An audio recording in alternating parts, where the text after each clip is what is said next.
Welcome back to my physics Pathshala channel. समझे?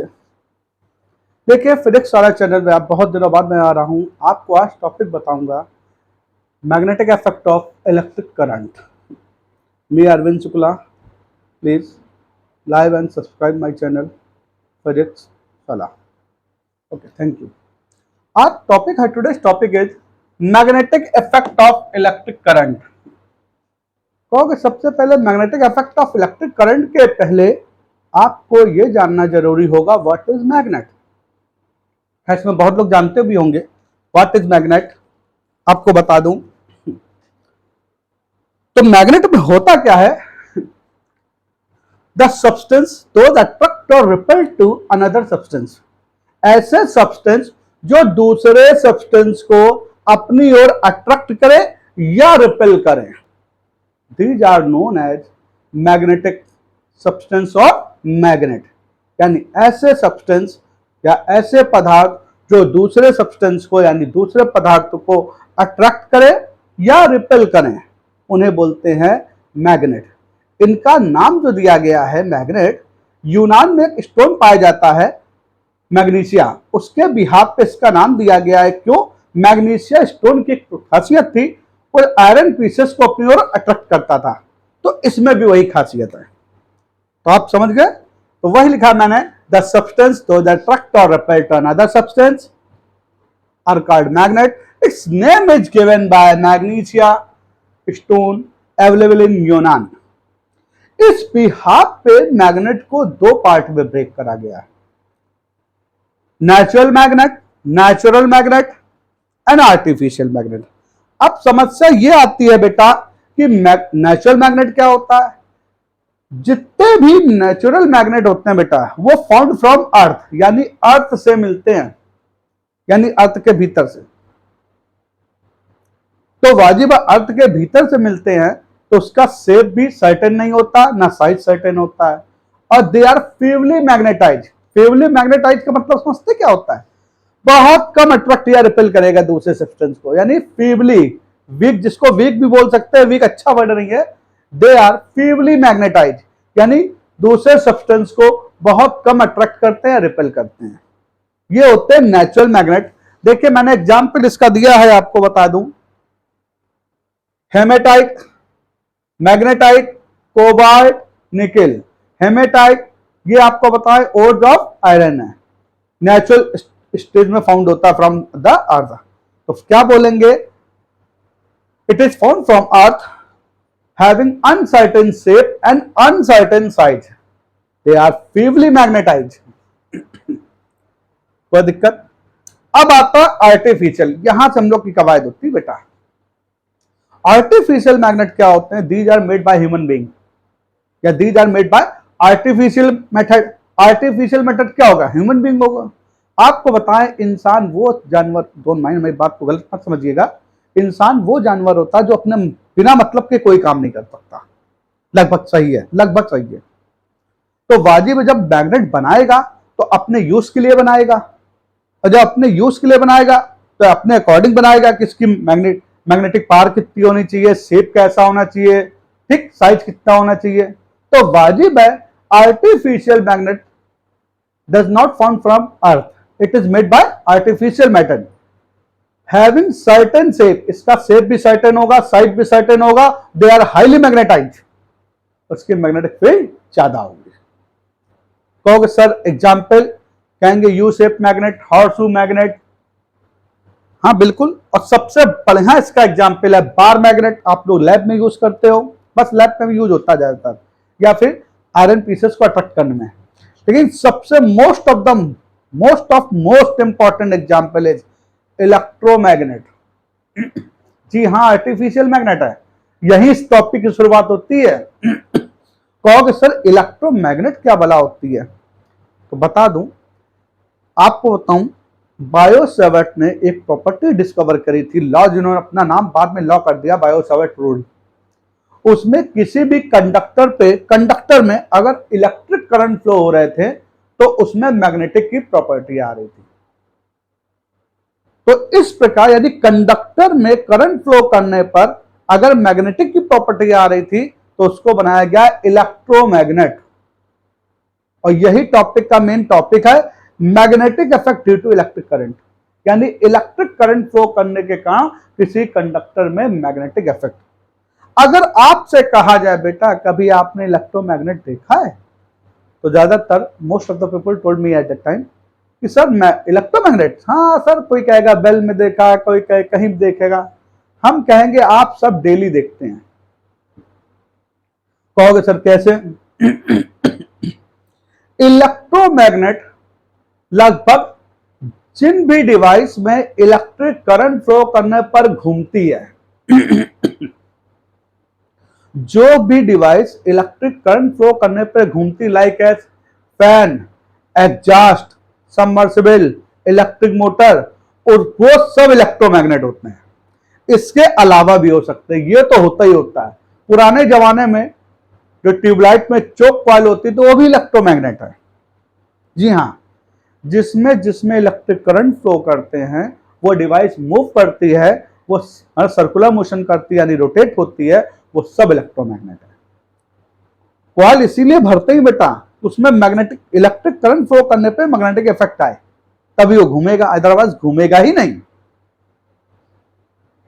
इसके अलावा क्रेन में आप सोचते डॉकयार्ड गए होंगे या आप रेलवे प्लेटफॉर्म में जहां रेलवे गोदाम होते हैं, आपने देखा होगा बड़े बड़े कंटेनर होते हैं, सोचो उठा कैसे रखे जाते होंगे ना ट्रेन में। तो आपको बता दूं ये हाथों से नहीं रखे जाते हैं। एक होती है इलेक्ट्रिक क्रेन, उसमें कॉइल अंदर भरी होती है सब, उसमें हाई वोल्टेज, जैसे किसी कंटेनर को उठाना हुआ तो सबसे पहले क्रेन का अपर पार्ट उस पर आएगा, उसमें हाई करंट फ्लो करा जाएगा, तो मैग्नेट बनेगा। वो मैग्नेट क्या होगा, लोहे के कंटेनर को अट्रैक्ट कर लेगा, चिपका लेगा अपने से। जहां ले जाना होगा क्रेन ले जाएगी, और जहां रखना होगा वहां प्लेस कर देगा, फिर वोल्टेज यानी इलेक्ट्रिक करंट ऑफ कर देगा, तो मैग्नेटिक प्रॉपर्टी खत्म हो जाएगी, कंटेनर रख गया। जी हां, तो एक बात इलेक्ट्रोमैग्नेट की है, हम लोग के लिए क्यों यूजफुल है, क्योंकि आसानी से मैग्नेटाइज हो जाता है और आसानी से डीमैग्नेटाइज हो जाता है। इलेक्ट्रिक बेल का भी ये सिस्टम है, खैर आपने 10th में पढ़ा होगा, उसको यहां हटाएंगे। तो आपको ये तो समझ में आ गया कि आर्टिफिशियल मैग्नेट क्या होता है, समझे, नेचुरल मैग्नेट क्या होता है। अब आपको जानना है सिमिलरिटी क्या होती है बार मैग्नेट। अब देखिए, अब आर्टिफिशियल मैग्नेट में ही बार मैग्नेट आता है, एक आता है इलेक्ट्रोमैग्नेट। शायद आप लोग 10th वगैरह में पढ़ चुके हो, लेकिन फिर भी बता दे रहा हूं, हम तो 12th के बिहाफ पे बता रहा हूं।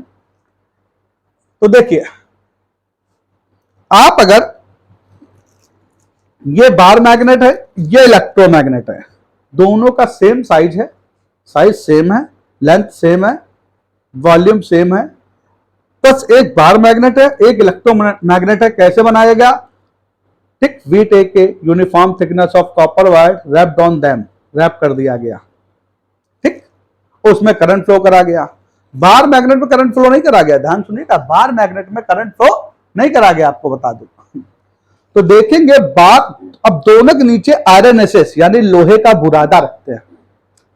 जब इलेक्ट्रोमैग्नेट में करंट फ्लो कर रहे थे, अभी सिमिलरिटी बता रहा हूं, बार मैग्नेट तो परमानेंट मैग्नेट है, उसमें कोई करंट फ्लो नहीं होता। तो देखेंगे both magnet should be attract, यानी both magnet attract irons, यानी दोनों मैग्नेट ने आयरन एस अट्रैक्ट करी, यानी लोहे का बुरादा अट्रैक्ट करा। पहली सिमिलरिटी। दूसरी सिमिलरिटी ये आती है, both magnet stay at certain direction, stay at certain direction यानी नॉर्थ एंड साउथ, एक सिरा नॉर्थ की रहे, एक दूसरा सिरा साउथ की रहे, दोनों ही इलेक्ट्रोमैग्नेट जो है, जो इलेक्ट्रोमैग्नेट की बार है और बार मैग्नेट जो है ओरिजिनल है, दोनों का ही सर्टेन डायरेक्शन में ठहरे। ये सिमिलरिटी। अब कहोगे सर डिसिमिलरिटी, जैसे ही इलेक्ट्रिक करंट फ्लो बंद करा हमने, तो वैसे ही इलेक्ट्रोमैग्नेट की आयरन एस छूट गई, सब की सब उसने रिवील कर दिया, यानी रिपेल हटा दिया, रिमूव कर दिया अपनी बॉडी से। लेकिन बार मैग्नेट में करंट तो होता नहीं, वो परमानेंट चिपकाए रखता है। यानी जितनी आयरन एस बार मैग्नेट से चिपकी रही, जबकि इलेक्ट्रोमैग्नेट में हमने करंट फ्लो करना बंद कर दिया था तो आयरन एस नीचे गिर गई। इसका मतलब क्या हुआ? पहला point, bar magnet are permanent magnet, bar magnet are permanent magnet, while in case of electromagnet is temporary magnet। पहला केस।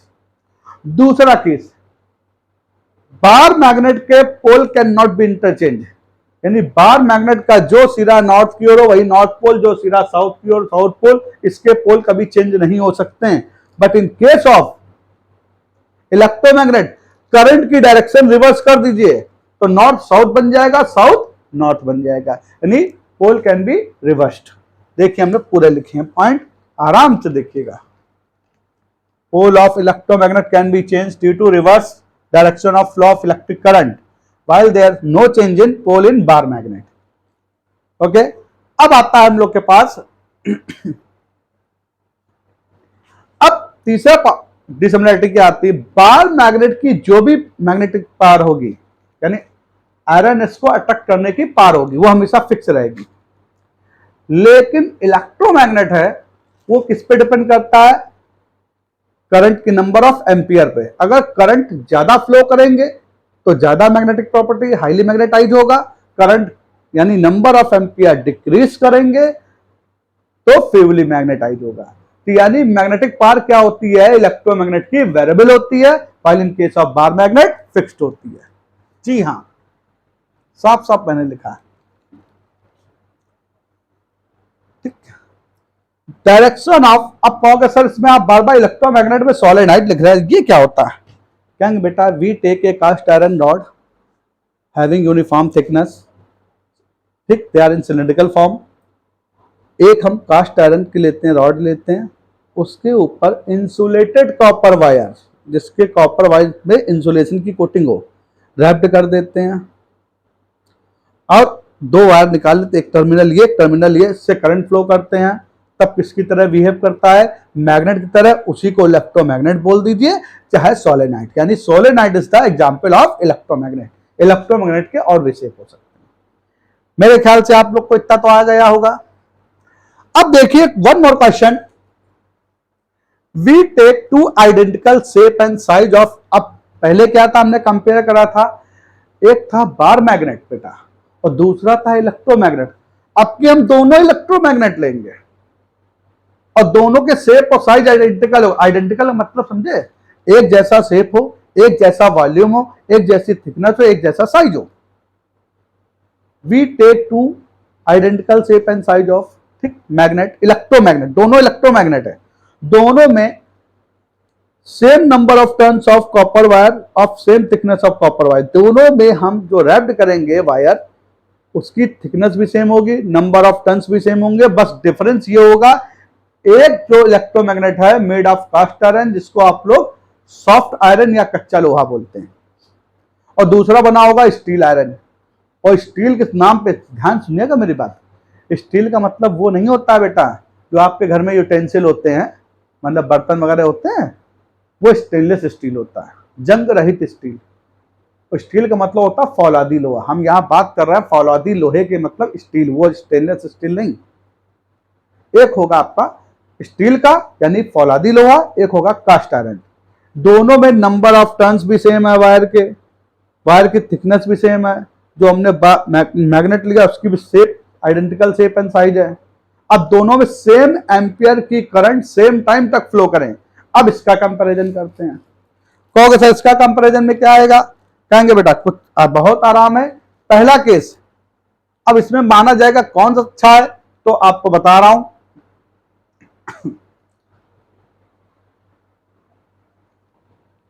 अब कहोगे सर कौन सा अच्छा? कहेंगे बेटा स्टील आयरन जो मैग्नेट था, दोनों हमने मैग्नेट में सेम एम्पियर की करंट सेम टाइम तक फ्लो करी,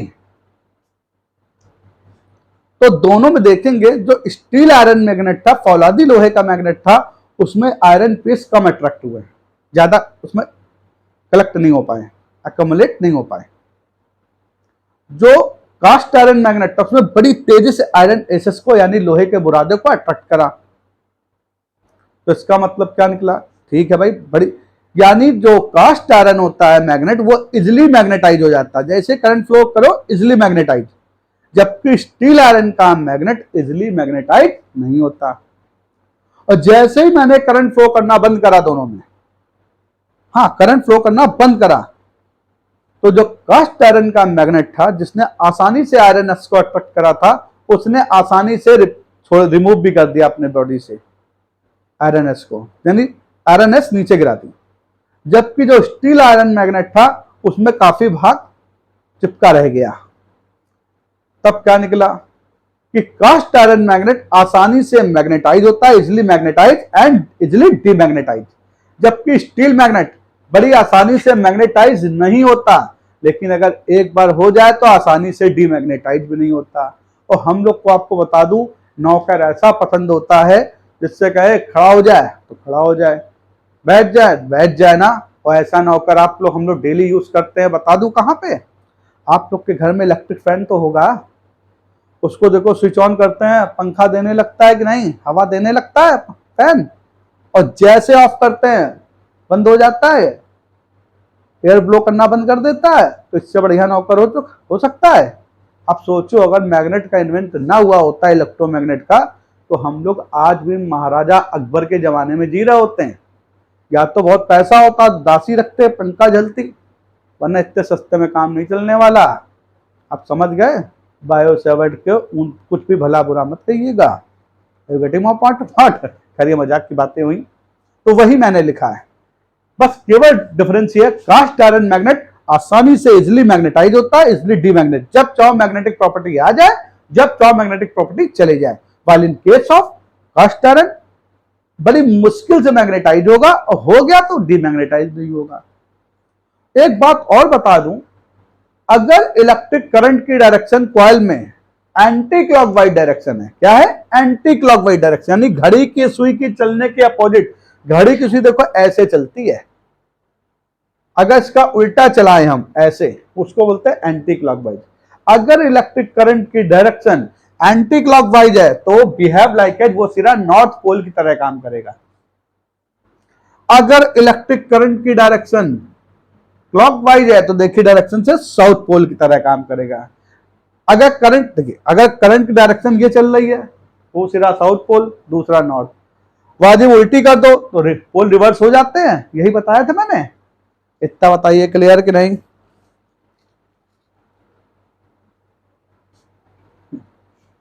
अब बात आती है मैग्नेटिक फील्ड इंटेंसिटी। इसको मैग्नेटिक फील्ड इंडक्शन भी बोल देते हैं कोई लोग, कोई केवल मैग्नेटिक फील्ड भी बोल देता है। वास्तव में मैग्नेटिक फील्ड होती क्या, नॉर्मल डेफिनेशन बता दे रहा हूं, फिर भी इसको कोशिश करूंगा आपको ऐसी चीज एग्जांपल देने की आपको समझ में आ जाए, लेकिन डेफिनेशन तो अलग होती है। डेफिनेशन क्या हो गई, आपने कभी कंपास नीडल देखी है लैब में, इतनी छोटी सी होती, राउंड शेप की, इतनी छोटी सी होती, राउंड शेप की, नहीं पॉइंटर बना होता है ना, इस तरह का पॉइंटर बना होता है। ये इसको नॉर्मल रखोगे कंपास नीडल को, तो कभी कहीं किसी भी डायरेक्शन में ठहर जाती है। हाँ, लेकिन अगर इसके बगल में मैग्नेट रख दो, इसके बगल में मैग्नेट रख दो, तो कंपास नीडल हमेशा पॉइंटर किसकी तरफ होगा, साउथ पोल की ओर, और टेल किस तरफ, पॉइंटर की टेल किस तरफ होगी, नॉर्थ पोल की तरफ। तो यानी कहां ठहरता, नॉर्थ एंड साउथ, यानी जो कंपास नीडल है, पॉइंटर है, वो certain stay at certain direction. कभी देख लीजिए, एक मैग्नेट लेना, उसके पास कंपास नीडल ले जाना, तो कंपास नीडल हमेशा एक सर्टेन डायरेक्शन में ठहरेगी, बाकी मैग्नेट हटा दो कहीं भी घूम सकती है। तो उसके बिहाफ पे डेफिनेशन बनाई गई है, एरिया सराउंडेड अराउंड, ठीक, या एरिया अराउंड द मैग्नेट, यानी मैग्नेट के चारों ओर का वह एरिया, ये नहीं कि मैग्नेट से टच ही कर दीजिए, मैग्नेट इतना बड़ा होगा, मैग्नेट के चारों ओर का वह area at where compass needle stay at certain direction, compass needle stay at certain direction, यानी नॉर्थ से निकली, पॉइंटर टेल होगा नॉर्थ की तरफ और पॉइंटर होगा साउथ की तरफ, तो उस एरिया को बोलते हैं मैग्नेटिक फील्ड। कहोगे सर और, तो definition, area around the magnet at where compass needle stay at certain direction is called magnetic field. और बताता हूं, अब आपको बता दूं होती क्या मैग्नेटिक फील्ड, ढंग से बताऊं अपने शब्दों में। मैग्नेटिक फील्ड क्या होती है ये सोचिए, एक बड़ा सा, मैंने इतना बड़ा मैग्नेट लाए, आपने कहा सर इसका क्या होता है इससे, हम कहेंगे बेटा ये आयरन पीसेस को अपनी ओर अट्रैक्ट करता है। कहोगे सर श्योर, हम कहेंगे हाँ। हमने इतना बड़ा मैग्नेट लिया और 20 मीटर की डिस्टेंस पे, डिस्टेंस कितनी ली, 20 metre, 20 metre that's too much for magnet. 20 metre की डिस्टेंस पे एक आयरन पीस रख दिया और मैग्नेट यहां रखा, 20 मीटर की डिस्टेंस पे आयरन पीस। आपने कहा सर अट्रैक्ट नहीं कर रहा ये तो, हम कहेंगे बेटा थोड़ा और पास लाइए। आप 1 मीटर आगे चले, आयरन पीस रखा, कहा बेटा अब, आप कहेंगे सर अब भी अट्रैक्ट नहीं कर रहा, हम कहेंगे बेटा और पास लाओ। जब इतने बड़े मैग्नेट के आगे करीब ½ मीटर यानी 50 सेंटीमीटर डिस्टेंस हो जाएगा, यानी मैग्नेट से 50 सेंटीमीटर, तो आप देखेंगे मैग्नेट आयरन पीस को अट्रैक्ट कर ले रहा है। कहोगे सर अब क्यों कर लिया, पास आ गया अब कर लिया, हमने कहा हाँ बेटा। कहोगे सर क्यों कर लिया, हम कहेंगे बेटा area around the magnet, area around the magnet यानी मैग्नेट के चारों ओर का वह area, at where force exerted at any charge, यानी किसी भी चार्ज में जो फोर्स लगता है, और फोर्स वो अट्रैक्शन, फोर्स ऑफ अट्रैक्शन भी हो सकता है, रिपल्सन भी हो सकता है, यानी आयरन पीस पोल पे डिपेंड करेगा फोर्स ऑफ रिपल्सन और अट्रैक्शन। तो आयरन पीस को अट्रैक्ट करता है, यानी area, area around the magnet at where, यानी मैग्नेट के चारों ओर का वह एरिया जहां किसी चार्ज, यानी आयरन पीस पे क्या होगा चार्ज, उस पर फोर्स एक्सर्ट होता है, उस एरिया को बोलते हैं मैग्नेटिक फील्ड। और पर यूनिट चार्ज में जितना फोर्स अट्रैक्ट होता है, मैग्नेटिक फोर्स लगता है पर यूनिट चार्ज पे, उसको बोलते हैं मैग्नेटिक फील्ड इंटेंसिटी। आपको बता दूं एरिया केवल कहलाता है मैग्नेटिक फील्ड, उस पर इतना फोर्स लगता है पर यूनिट चार्ज पे, उसको बोलते हैं magnetic field intensity. Magnetic field intensity आपको बता दूं वेक्टर क्वांटिटी है, it is denoted by capital B. अब आपको मजाक रूपी आपको बता दूं, अब तो खैर एटमॉस्फेयर सही है भारत का, वरना भारत में छोटे छोटे टुकड़ों में गुंडे रहते हैं, बेड एलिमेंट जिसको बोलते हैं। गुंडा भी हमारी आपकी तरह एक चेयर में बैठेगा, लेकिन गुंडे की तूती बोलती है अपने एरिया में, मतलब डरते हैं लोग उससे। ठीक, एक एरिया, एक सेक्टर है, उसका गुंडा एक कुर्सी में बैठा पूरा मैनेज कर रहा है अकेले दम पे। अगर उसके एरिया में, गुंडा तो हमारी तरह एक चेयर में बैठेगा, उसके एरिया बड़ा लंबा होता है, उसके एरिया में अगर दुश्मन उसका आ जाए तो क्या होगा, लोग पूछेंगे क्या काम है, कहेगा गुंडे से लड़ाई है, तो मार पीट के बाहर भगा दिया जाएगा, मतलब फोर्स ऑफ रिपल्सन। और किसके कारण, किसके प्रभाव में हुआ, गुंडे का। तो क्यों, गुंडास फील्ड है, गुंडे की फील्ड है। अगर उसका फ्रेंड आ जाए, भैया क्या काम है, गुंडे से मिलना फला फला, क्या काम है, उसका फ्रेंड हो, तो फोर्स ऑफ अट्रैक्शन से शराफत से ले आया जाएगा कि नहीं बताइए। तो देखिए कहां, गुंडे के चारों ओर का वह एरिया जहां पर उसके दुश्मन पे फोर्स ऑफ रिपल्सन और फ्रेंड पे फोर्स ऑफ अट्रैक्शन लगता है, तो वो एरिया कहलाता है गुंडास फील्ड। अब गुंडे को हटाइए, उसकी जगह मैग्नेट रखिए, और दोस्त और दुश्मन की जगह चार्ज पार्टिकल या आयरन पीस रखिए, तो area around the magnet at where force exerted at unit charge is called magnetic field intensity। तो देखिए इसकी यूनिट कैसे निकाली अपन ने।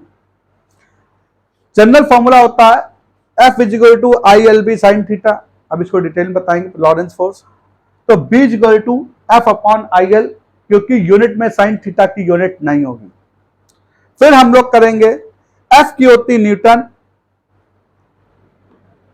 करंट की होती एम्पियर इंटू मीटर, तो न्यूटन पर ampere into metre, short form newton पर ए, ठीक, मीटर, ए इंटू एम।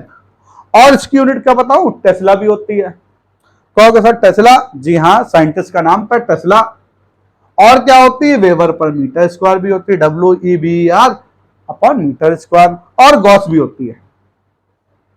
अब गॉस का क्या आता है, 1 न्यूटन पर एम्पियर मीटर। देखिए इज इक्वल टू 1 वेबर पर मीटर स्क्वायर, आइदर में बी 1 टेस्ला और 10 पावर माइनस 4 गॉस, यानी 1 tesla is equal to 10 power minus 4 gauss और 1 gauss is equal to, sorry ये गलत है, इसमें आएगा 10 पावर प्लस 4,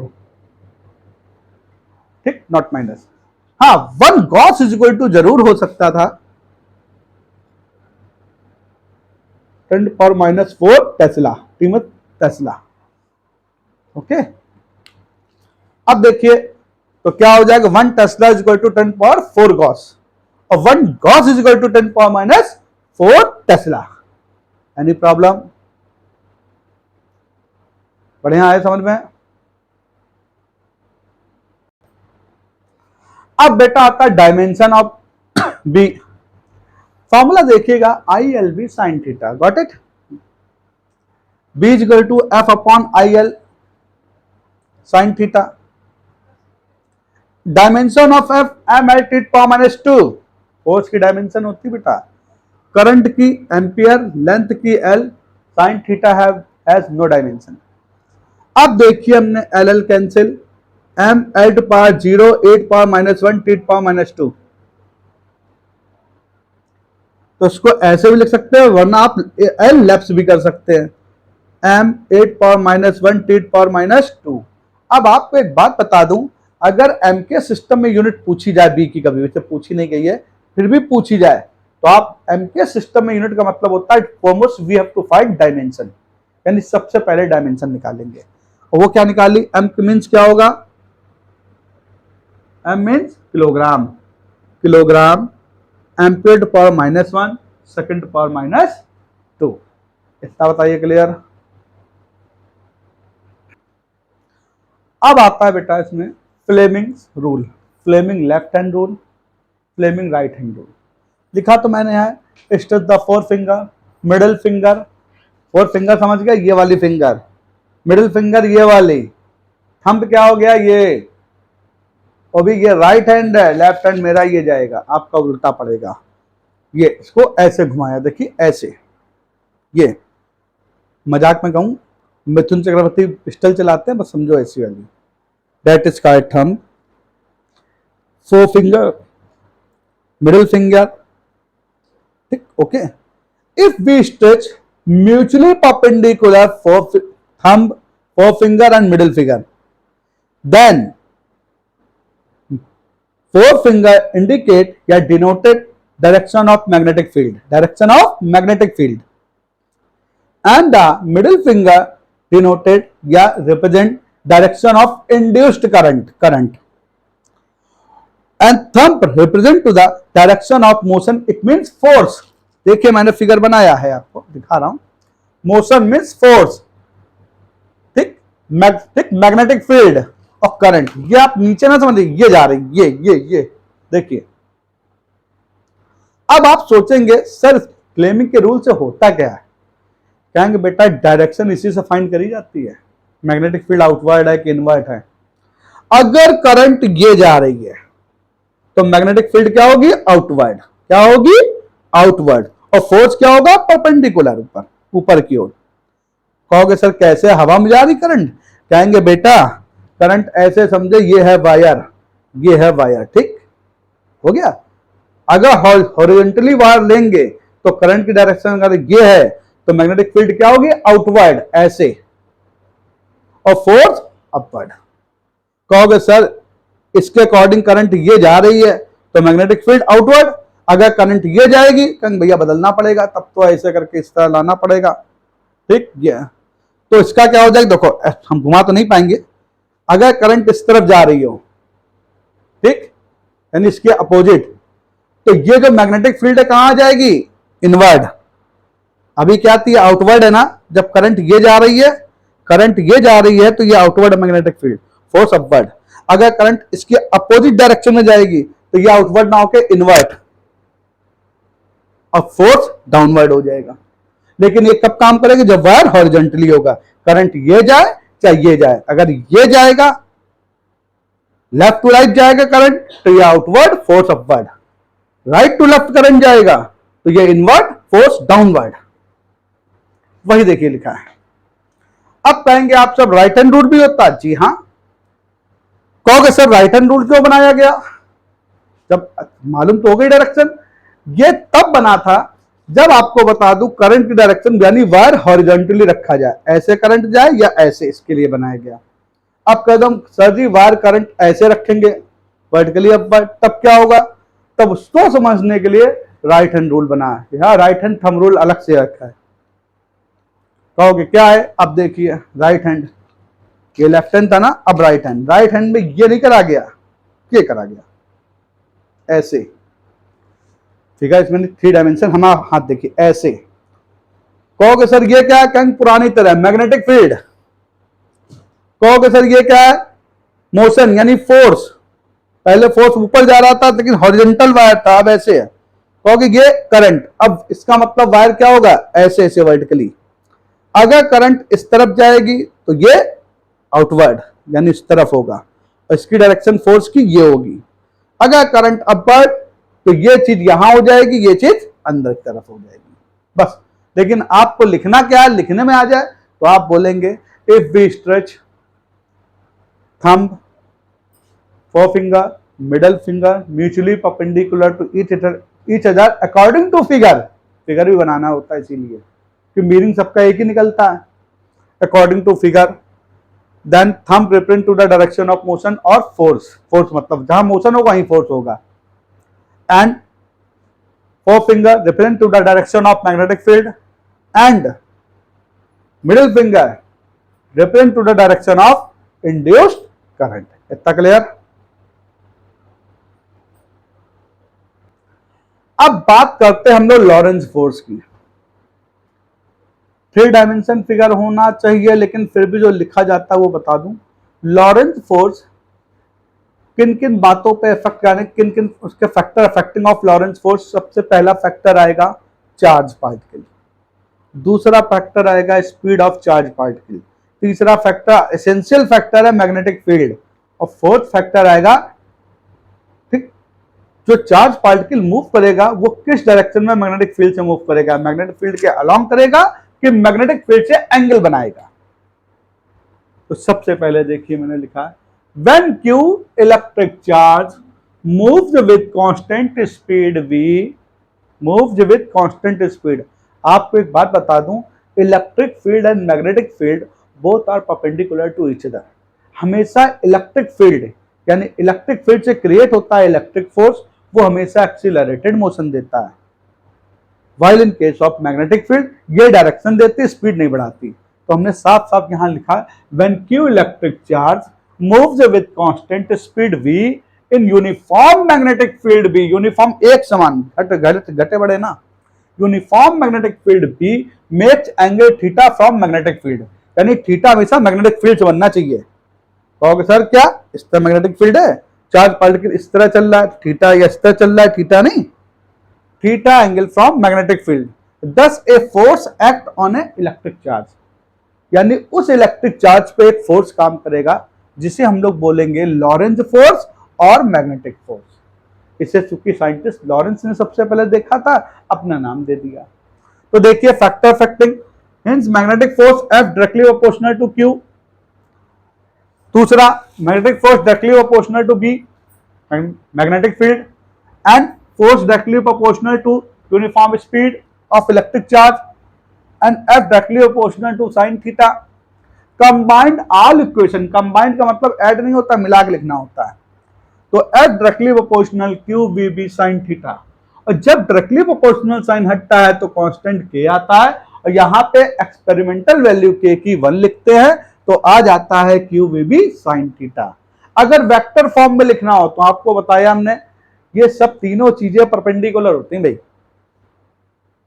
हाँ, मोशन परपेंडिकुलर यानी फोर्स, मैग्नेटिक फील्ड ठीक, और speed. v cross vector form लिखना होगा तो vector F equal to Q V cross B। Q scalar है, ये वेक्टर है, ये वेक्टर, तो वेक्टर फॉर्म लगता है हमेशा। अब कहोगे सर देखिए इसमें फिगर ये बना, ऐसे नहीं है, फिगर ऐसे होना चाहिए। देखो ऐसे, ये फोर्स, ये मैग्नेटिक फील्ड, ये हम लोग डायरेक्शन, ये देखो ऐसे, ये चीज ऐसे आएगी। और इससे भी अगर एंगल बन गया मैग्नेटिक फील्ड से इस तरह मूव करता हुआ या इस तरह अलग मूव करता हुआ बन गया, वो थीटा कहलाएगा। तो देखिए एफ बी, ये ऐसे आया है आइडियल। अब इसी से हमने सिंप्लीफाई करा ILB, कैसे देखिएगा, we know F is equal to Q V B sine theta. Q की जगह आई इंटू डेल्टा टी लिख सकते हैं कि नहीं बेटा, लेकिन वो चार्ज पार्टिकल है। अगर यही केस कंडक्टिंग वायर हो तब उसको कन्वर्ट कैसे कर रहा, आई इंटू डेल्टा टी। वी की जगह एल अपॉन डेल्टा टी लिख सकते हैं, पुट कर दी, प्लेस कर दी वैल्यू इसमें, I into delta t, L upon delta t cancel, ILB sine theta आ गया। तो देखिए हमने फिगर देखिए बनाया है, ये जेड एक्सिस है फोर्स, ये मैग्नेटिक फील्ड है ना, बोलिए, और ये इससे एंगल बनाते हुए ऐसे चल रहा पार्टिकल, देखो ऐसे एंगल बनाते हुए चल रहा हवा में, ठीक। लेकिन फिगर से 3 डायमेंशन, यानी ये है और ये हवा में पार्टिकल चल रहा है ऐसे, देखिए ऐसे जा रहा है थीटा एंगल बनाते हुए। तो note point, only magnetic force gives to the charge, ठीक, आर इन सर्कुलर पाथ, केवल मैग्नेटिक फील्ड दे पाता, क्योंकि डायरेक्शन देता है सर्कुलर पाथ, हमेशा सर्कुलर होगा। While electric field gives to the charge particle, यानी चार्ज एक्सीलरेटेड मोशन। अब कहोगे सर आपने कहा था इलेक्ट्रिक फील्ड क्या देता है, एक्सीलरेटेड, यानी स्पीड देता है, एक्सीलरेटेड मोशन, और मैग्नेटिक फील्ड देता है आपको क्या देता है, मैग्नेटिक फील्ड डायरेक्शन। और जब दोनों हो तब क्या देगा, कहेंगे पाथ ऑफ हेलिक्स। कहोगे सर पाथ ऑफ हेलिक्स क्या होता है, ऐसे रिकॉइल करते हुए चीज चलती है, रेडियस बढ़ती जाती है, आप इसको ऐसे समझ सकते हैं, ये है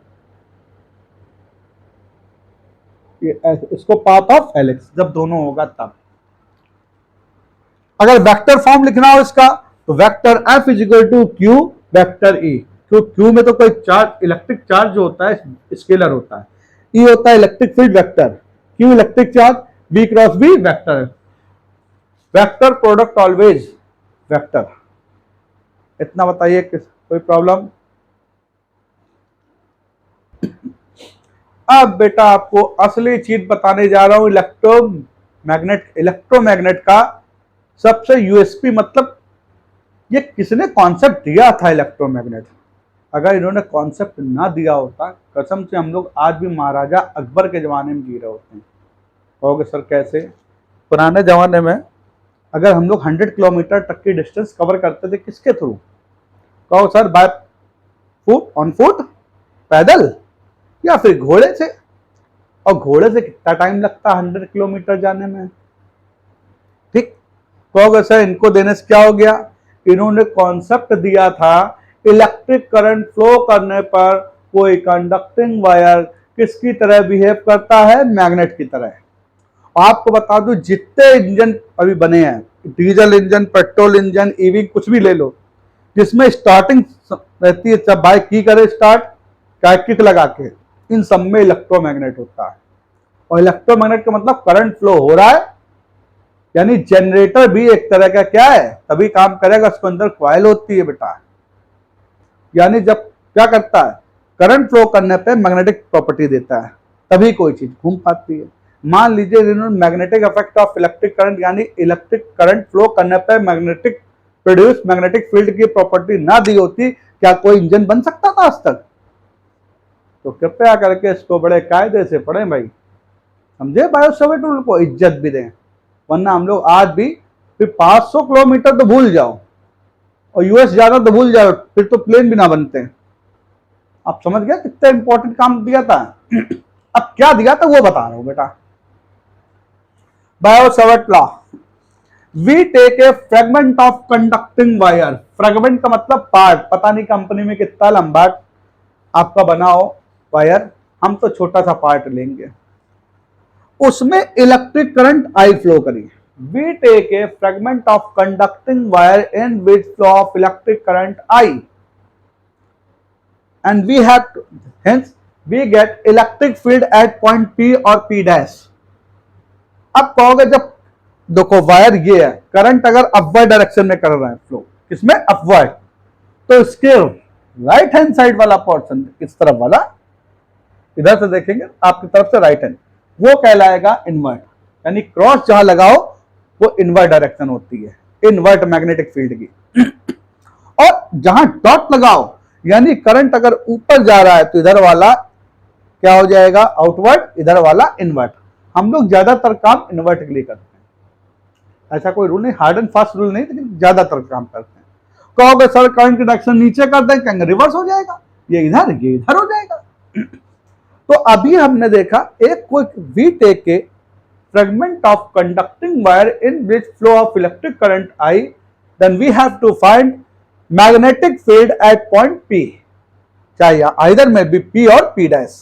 तो डिस्टेंस कितनी ली R और एंगल कितना लिया थीटा। तो fragment of wire delta L, flow of electric current I, क्योंकि ये डेल्टा लिया इसलिए डेल्टा भी लिखा है। कैलकुलस में डीएल लेंगे तो डी भी लिखेंगे, भाई थोड़ा पार्ट लिया तो पूरी मैग्नेटिक फील्ड तो आएगी नहीं। तो देखिए factor, magnetic field intensity at point P और P dash due to fragment of conducting wire is directly proportional to length of fragment of wire. जितनी लेंथ ज्यादा होगी उतनी ज्यादा मैग्नेटिक फील्ड ज्यादा होगी, directly proportional to the length of fragment of wire. और ज्यादा मैग्नेटिक फील्ड है तो वायर लंबा ना करके रैप्ड कर दिया जाता, नहीं तभी कॉइल बनाई जाती कि कम जगह में ज्यादा से ज्यादा लेंथ कवर हो जाए, क्योंकि ये प्रॉपर्टी। फिर दूसरा आता है directly proportional to the flow of electric current. जितनी नंबर ऑफ एम्पियर फ्लो करेंगे, अब इलेक्ट्रिक ट्रेन जो बनाई जाती है उसमें बहुत ज्यादा करंट फ्लो करी जाती है, और छोटा कोई इलेक्ट्रोमैग्नेट फैन के लिए कम के लिए बना छोटी कॉइल बनती है, उसमें कम number of electric current flow करते हैं। तो डायरेक्टली प्रोपोर्शनल टू आई। अब कहोगे सर और कहेंगे जितनी दूरी बढ़ेगी, आर जितना बढ़ेगा तो बी की वैल्यू यानी मैग्नेटिक फील्ड, अब कोई मैग्नेट ये बनाए, दूरी बढ़ाओ कोई मैग्नेटिक फील्ड का अट्रैक्शन कम होता जाएगा, और किस रेशियो में कम होगा वो मैंने बताया है। आर जितना बढ़ेगा तो inversely proportional to the R square.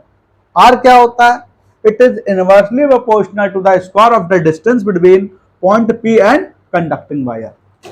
कहोगे सर कैसे, कहेंगे देखिए बेटा गौर से फिगर देखिए, magnetic field directly proportional to the square of the distance between point P and conducting wire. उसके स्क्वायर के इनवर्सली, इनवर्सली का मतलब अगर हमने R बढ़ाया तो B कम होगा, बहुत तेजी से कम होगा। अगर डिस्टेंस डबल कर दी तो B क्या हो जाएगा, 4 टाइम्स कम हो जाएगा। ये ट्रिपल कर दिया 9 टाइम्स कम हो जाएगा ऐसे, और साथ में एंगल पे भी डिपेंड करता है। And the magnetic field directly proportional to the sine of angle makes the line joining point P and conducting wire. इसकी साइन थीटा के, अब फिर से देखिए, अगर ये पॉइंट यहां होता तो बहुत तेजी से अट्रैक्ट करता है, यहां होता है कम करता है। तो देखा गया एक्सपेरिमेंटल साइन थीटा के डायरेक्टली प्रोपोर्शनल होता है। अब कंबाइंड कर देंगे बेटा इसको, चारों इक्वेशन को combined, all equation, equation first, second and third and fourth, we get delta B directly proportional to I delta L, DL भी कर सकते हैं लेकिन यहां डीबी होना चाहिए, upon are square into sine theta. और जब डायरेक्टली प्रोपोर्शनल साइन हटाएंगे तो कोई कांस्टेंट आएगा, उसका नाम दिया बाय एक्सपेरिमेंट निकाला जाता है म्यू नॉट, इसको बोला गया mu naught upon 4 pi. It is constant value, इसकी value 10⁻⁷ where mu naught is known as permeability of free space, यानी कैरेक्टरिस्टिक होती है परमिएबिलिटी ऑफ फ्री स्पेस। इसको परमिएबिलिटी ऑफ वैक्यूम भी बोल सकते हैं, यानी हल्की सी मैग्नेटिक कैरेक्टरिस्टिक फ्री स्पेस में होता है लेकिन बहुत कम होता है। अगर इसी को वेक्टर फॉर्म में पूछा जाए वर्मा का क्वेश्चन, तो बी के ऊपर वेक्टर लगाएंगे और यहां पे आर कैप लगाएंगे, I L R square R cap. R cap क्या होता है, यूनिट वेक्टर। हाँ बिल्कुल यूनिट वेक्टर होगा बेटा। तो यूनिट वेक्टर को we can write as vector R upon magnitude of are.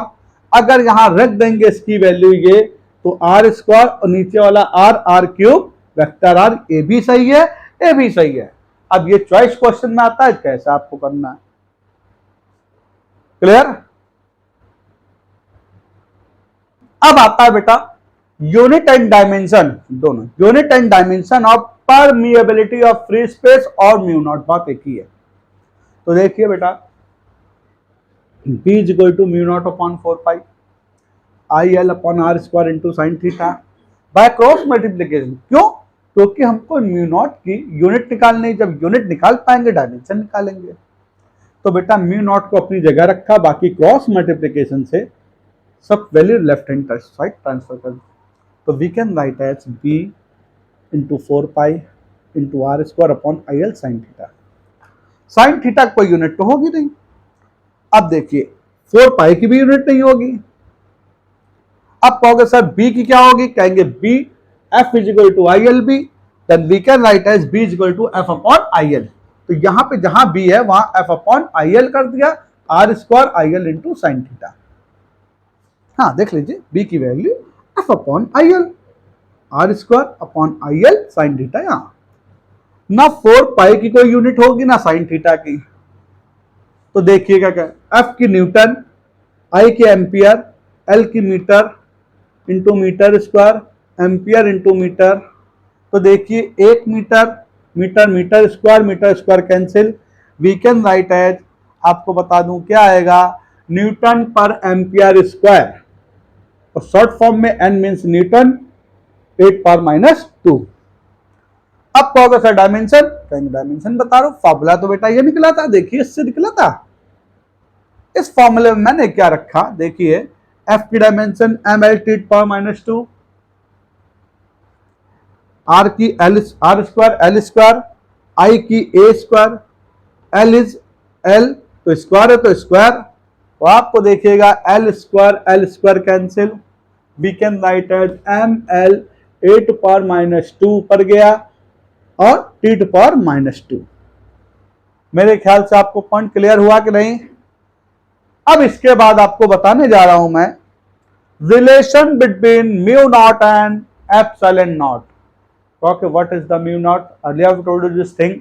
Mu naught is the permeability of free space, while epsilon naught is the permittivity of free space. इनमें relation, इसमें question भी raise होंगे।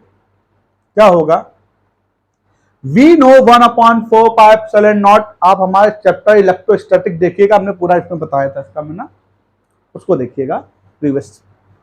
1/4 pi epsilon naught 9 into 10 power 9 होगा, mu naught upon 4 pi 10 to power minus 7 होगा। Equation first is divided by equation second. हाँ फिर से देख लिए, इसकी वैल्यू 9 into 10 power 9, mu naught upon 4 pi 10 power minus 7, equation first and equation second. Equation first is divided by equation second. देखिएगा हमने डिवाइड करा, 1/4 pi epsilon not upon mu naught upon 4 pi cancel. अब ये 10 पावर माइनस 7 ऊपर गया, plus में आया, तो we can write as 1 epsilon naught into mu naught. 9 into 10 power 9 plus 7 9, तो 9 इंटू 10 पावर 16। इसको we can write as 3 into 10 power 8 लिख सकते हैं कि नहीं, बिल्कुल लिख सकते हो, स्क्वायर ऑफ 3 इंटू 10 पावर 8। ये वैल्यू हम जानते हैं speed of light in vacuum, speed of light in vacuum. तो इसकी जगह हमने क्या रख दिया, c square, taking root on both side. तो relation is 1/√ of mu naught epsilon naught is equal to c। अब इसके भी हाथ पे ये पूछा जाता है, the find the product of dimension of mu naught and epsilon not. Find the product of dimension of permittivity of free space and the permeability of free space. तो आपको डायरेक्ट दोनों की अलग अलग इतनी मेहनत करने की जरूरत नहीं है। वो यहां देखिए 1/√ म्यू नॉट एप्सिलॉन नॉट है, स्क्वायरिंग ऑन बोथ साइड। देखिए हमने क्वेश्चन बनाया dimension of product of mu naught and epsilon naught. We know 1/√ of mu naught epsilon naught is equal to c, squaring on both side. Square करा मैंने। अब देखिए reverse on both side, reverse on both side, देखिए reverse कर दिया, तो we get mu naught epsilon naught 1/c square. c is the speed of light. Speed की unit क्या होती है बेटा, l टी पावर माइनस 1। क्योंकि c का स्क्वायर है तो स्क्वायर, तो L square T power minus 2, इसको रिवर्स कर दिया तो we get eight power minus 2 and T power 2, और unit metre power minus 2 and second power 2। Got it. अब आपको डेरिवेशन बताता हूं, एक और बहुत इंपॉर्टेंट डेरिवेशन है, बोर्ड में पूछा भी जाता है। इस डेरिवेशन के बाद इस वीडियो को खत्म करेंगे, नेक्स्ट वीडियो अलग से बनाएंगे, बाकी डेरिवेशन उसमें होंगे और कुछ क्वेश्चन होंगे, ठीक, क्योंकि काफी बड़ा बनना है वीडियो, हो सकता है एक बार में ना देख पा, 2 पार्ट में तो चलेगा, ठीक। अब आता है magnetic field at centre of circular coil, magnetic field at centre of circular coil, और किसके कारण, due to coil, circular coil.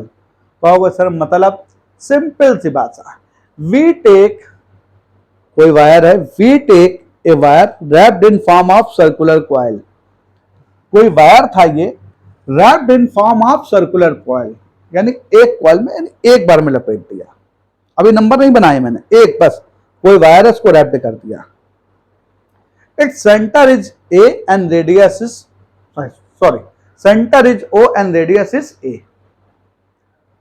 अब इलेक्ट्रिक करंट फ्लो करा इसमें, तो हमने अभी क्या बताया था, बायो सावर्ट ने क्या बताया था, अगर किसी कंडक्टिंग वायर में करंट फ्लो करेंगे तो मैग्नेटिक प्रॉपर्टी क्रिएट होगी, अगर मैग्नेटिक प्रॉपर्टी क्रिएट हो रही है तो मैग्नेटिक फील्ड भी क्रिएट होगी, तो वही मैग्नेटिक फील्ड अगर इसमें करंट फ्लो कर रहा है तो इसके कारण मैग्नेटिक फील्ड होगी, तो उस मैग्नेटिक फील्ड का सेंटर में कितनी होगी, अब ये डिपेंड करेगा साइज ऑफ कॉइल पे।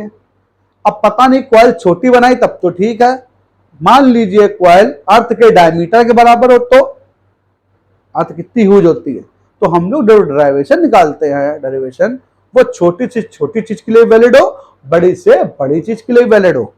तो देखिएगा, we take a wire wrapped in circular coil having center A and radius A, sorry, having center O and radius A.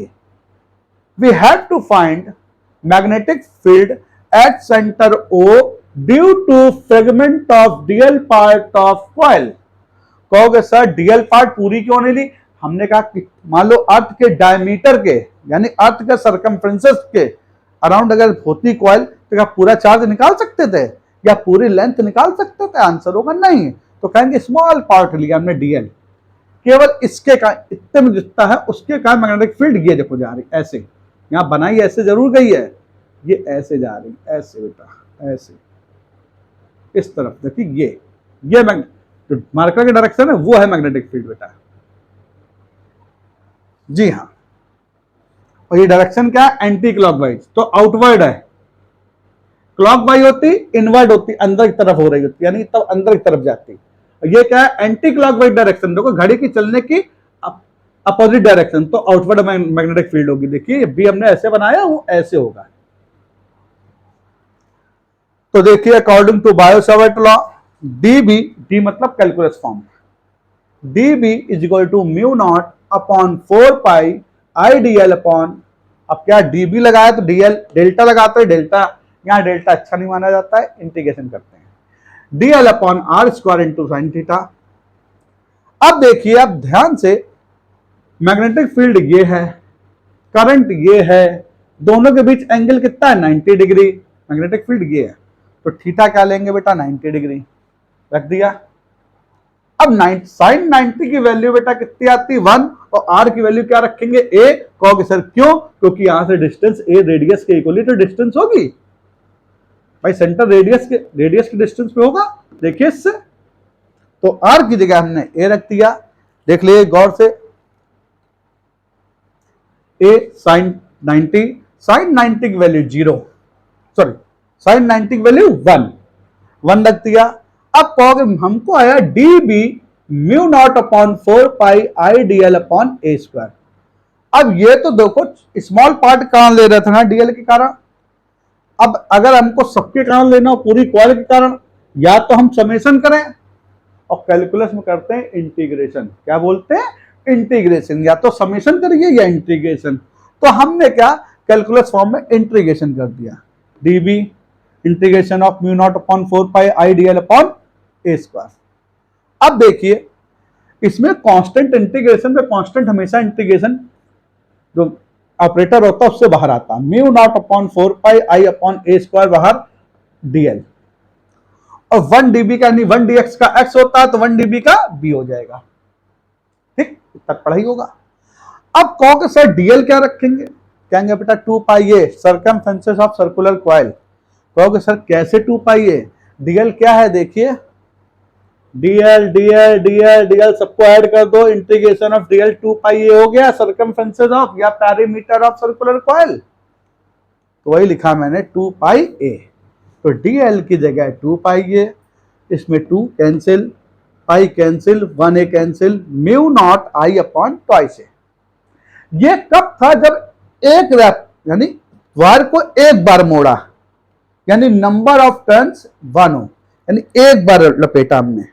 ऐसे नंबर ऑफ टर्न्स एन हो, कैपिटल एन हो, तब क्या होगा, तो बेटा if N is number of turns of wire hence magnetic field, तो capital N का और मल्टीप्लाई हो जाएगा, क्योंकि एक बार के लिए इतना निकलता तो एन टाइम, 2 टाइम्स के लिए डबल, 3 टाइम्स के लिए ट्रिपल, तो एन टाइम्स के लिए एन टाइम्स। तो B mu naught N I upon twice a newton पर एम्पियर मीटर। अब इसमें ये आएगा रेडियस यानी बी और ए के बीच ग्राफ, तो बी डायरेक्टली प्रोपोर्शनल टू ए। अगर हम लोग ए रेडियस यानी कॉइल बड़ी होती जाएगी तो सेंटर पे मैग्नेटिक फील्ड देखिएगा गौर से, कॉइल अगर हम इसका साइज खूब बड़ा कर दें तो सेंटर दूर होता जाएगा, ए दूर होता जाएगा, मैग्नेटिक फील्ड कम होती जाएगी सेंटर में। तो वही देखो, अगर ए ग्रेटर है यानी जितना ए बढ़ेगा उतना बी कम होगा, इसको यहां टच मत कराइएगा। ठीक, अगर ए की वैल्यू 0 ले लेंगे तब बी हो जाएगा इनफाइनाइट। तो ये क्या, इस शेप में इसका ग्राफ ड्रा होगा। अब आपसे कहता हूं अगर आपको तो वीडियो अच्छी लगे like share and subscribe please. हाँ, नेक्स्ट वीडियो बनाऊंगा, उसका लिंक प्रोवाइड कर दिया जाएगा। Okay, thank you so much.